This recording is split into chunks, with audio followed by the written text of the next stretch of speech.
Divine order. This is probably one of the most difficult topics for me, because order is not something that is part of my life. And man, I was a teacher for 33 years, and then I was a substitute teacher for another 7, and organization was never one of my strong points. I always felt, I've got to get more organized. I've got to get more organized. And it was a struggle. It wasn't easy for me. It is my greatest Achilles heel. It's something I work on all the time. The first slide refers to freedom. I mean, in many ways, we have divine freedom. We can choose to believe in God or choose not to. I mean, there is basically that choice. And I've made a choice to believe in God and that God can have an effect in my life.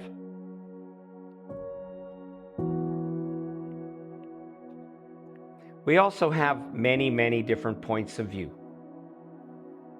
Everybody has different points of view about almost everything.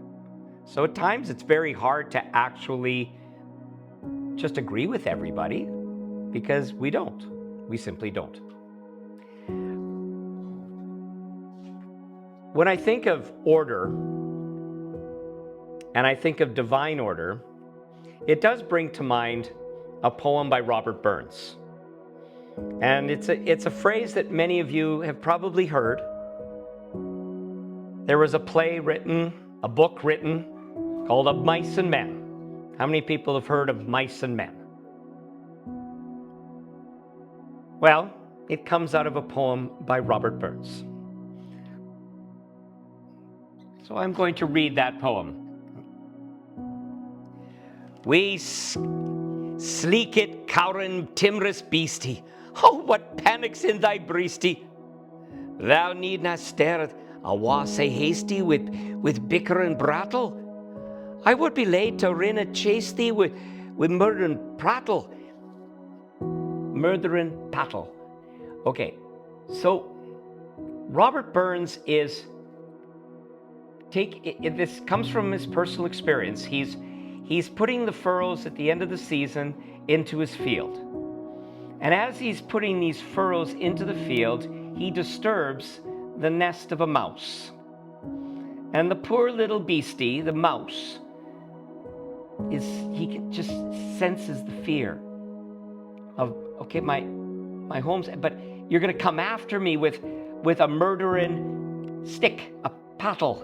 You're gonna beat me up. The mouse he sees this in the mouse, that the mouse is afraid of himself, of Burns. Burns has a great affection for the natural world, and he feels badly. I'm truly sorry man's dominion has broken nature's social union and justifies the Dale opinion which makes thee startle at me, thy poor earth-born companion and fellow mortal. I doubt ye whiles, but thou may thieve. What then, poor beastie, thou mun live. I damon icker in a thrave and it's a small request. I'll get a blessing with the lave and never miss it. So here he's talking about the fact that, yeah, I know you steal from me. You're going to come in and you're going to go in and get some of my grain. You're going to take some of my food. I know that. But you got to live. It's okay. I'm not going to kill you just because of that. The best laid plans of mice and men. It's just, some days everything just seems to go along just fine. There's sort of an Irish tradition or an Irish phrase or whatever. What could go wrong? It's Murphy's Law. What could go wrong goes wrong. And I've experienced that. many, many times. And you get caught up in that vibration, and you just it keeps adding to it, and you get worse and worse and worse as you go. You know, I learned through Access Consciousness that there's a phrase you can use to help get out of that. And I've been trying this phrase today. It's called, how does it get better than this? How does it get better than this? Because this is not the way it should go. Here's this little mouse losing his home in an instant. And Robert Burns is feeling badly for that. And yet, he can't really do much about it at this point in time. Is it divine order? Is it God's will that Robert Burns happens to destroy this poor little mouse's home? I mean, many of us hate mice. You know, I grew up with a cartoon, and the cat said, "I hate Mises to pieces." I don't think my wife likes mice very much. Are they the lowest? They're okay in the fields away, but not in your own house, right? We also have situations where we think, well, things will always work out for the best. And that's, I think, the point that I have to go to all the time. Because things don't seem to be going well sometimes, and you don't understand why.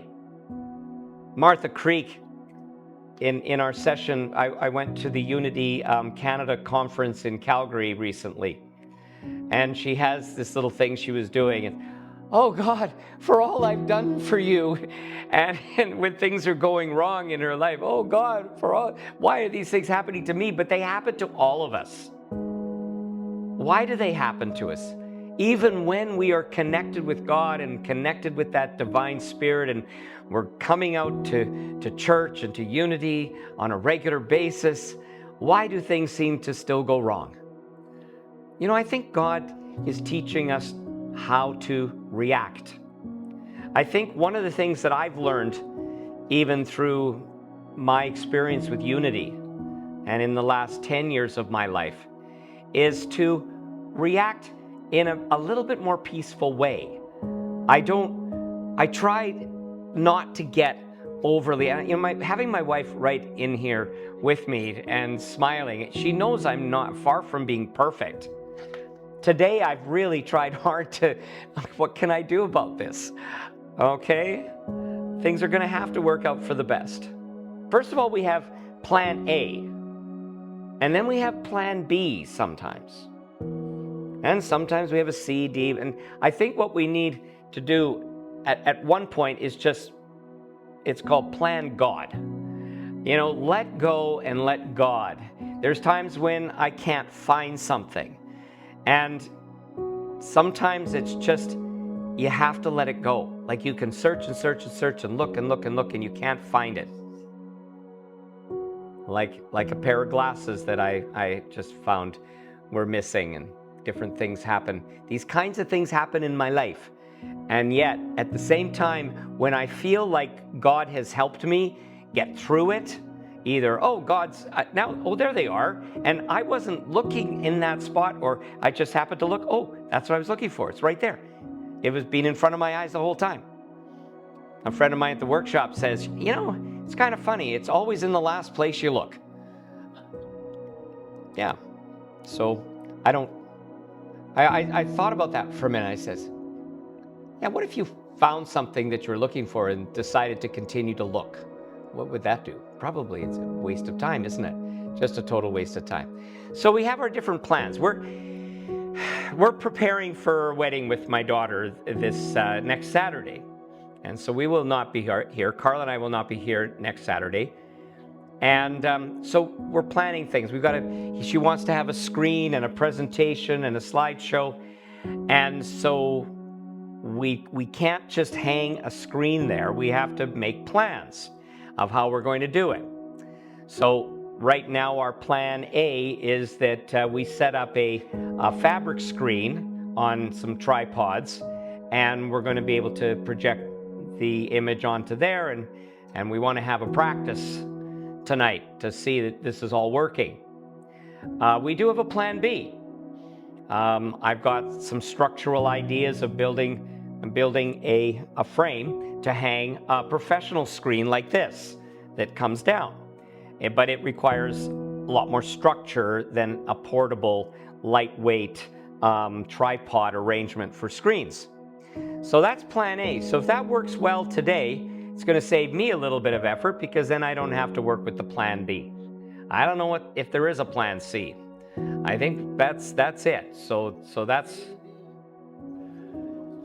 what we do. That's what we do. So I think overall, things will always work out for the best if we have faith in God.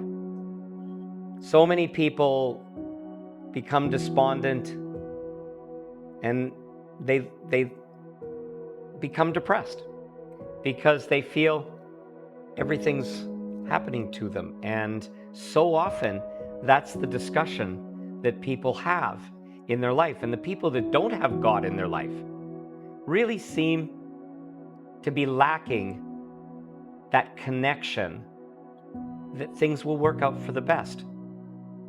It's interesting, you do hear some people with that phrase, things will always work out for the best, even with people that don't have faith in God. So I find that kind of interesting, because that is a faith. If you're saying that things will always work out for the best, then I think you're actually saying that there is a force that makes things the best for you. You know, I know for myself, my last year, I had lots of frustrations with putting together a play. I had a core group of people that were ready to audition for the parts, and I was able to cast those parts, the main parts of the play. But then there was this second act where I needed more people to be in that scene. And some of the people in our theater company weren't willing to do some of those parts because, I don't know, they were beneath them. They think they deserve more. They refused to do certain parts because there weren't as many lines. So it was really weird. It was an experience for me. And I was asking all kinds of people, even at work, even at my health food store, I was saying, hey, do you want to be in my play? I asked Lynn to be in my play. She would have been great in my play. And it was a fun time for those that did. And I found, you know, it was getting frustrating. I didn't know how it was going to all come together. I have to say that family came through for me. Carla was involved in helping with the costumes. My daughter Adriana was doing the hair and wigs. And then finally my oldest daughter Heather said she'd be in the play. So she and her friend Brittany decided to come out after not a lot of coaxing. It's just she realized how I needed people, and she came out, and she ended up just knocking those characters out of the park. Both her and her Brittany friend, they just made that whole thing work, and it turned out that those were great roles, and you didn't have to memorize lots and lots and lots of lines, and it was fun to be on the stage and be part of it. So things ended up working out the best, I guess. It is what it is. That's also another phrase that's extremely popular nowadays, is it is what it is. It's an acceptance of the way things are. It allows us to live in the present. And I still am working at focusing on that in my life, that it was what it was. That the play turned out, it was what it was. I can't keep thinking, could it have been better? What if these people had decided to be in it with me? Would have it been better? No, it is what it is. I have to figure it was divine order. It had to be that way. And I think it's true. So today was a day of complications. I would say I'm a man of constant sorrow, but I don't think that's what it was. I didn't feel horrible. I just said, okay, what do I do next, God? What else is possible here? That's why I brought the 2 computers. Internet suddenly didn't work this morning at home for that one computer that I'd done all the work on. But the good thing is that it's out there on the internet, and so any computer can re-access it as long as you have internet. So I brought the extra computers just in case. I thought, well, I'll do something like that. And I went to the other church and did rehearsal. And during rehearsal, I tuned the guitar. And suddenly I'm looking at it, and it looks like I've got a string missing. And there was no string popped out, and when you break a string, that string just shoots right up, and you can see it lying there, and it's there. And then I looked, and the top of the guitar that lifts the strings up a little bit to go across the fretbar is a thing called a nut. This is the nut. And the nut had broken and was separated. So there was no real strings properly connected. I have never had a nut break on me in a guitar in all my years playing guitar. I've never seen a broken nut like this. And it turned out I happened to have a spare nut in the car. I was able to go out to the car, and I knew where it was, and I got it, and I brought it back in. I had to slide it back in and prop it up, and I had to retune all the strings, but I was able to make the guitar work. I don't know why. I mean, things work out. It is what it is, and I'm very happy that I remembered that I had a nut in the car. So I had a nut in the car, and I was able to fix my guitar. Strange things. Life is full of twists and turns. And sometimes we mess up. Sometimes we miss a turn and end up on top of a sidewalk or on top of a curb. We sometimes miss things. But we move on. It is what it is, and we move on. And I think that's really just my message today. I know it's not very complicated. I know it's not very uplifting. It's not necessarily my favorite topic, but it's something that I personally have to work on every day. It's just something that is part of my life, and I look for divine guidance to help me find maybe more divine order. Maybe things won't go wrong as much. I don't know.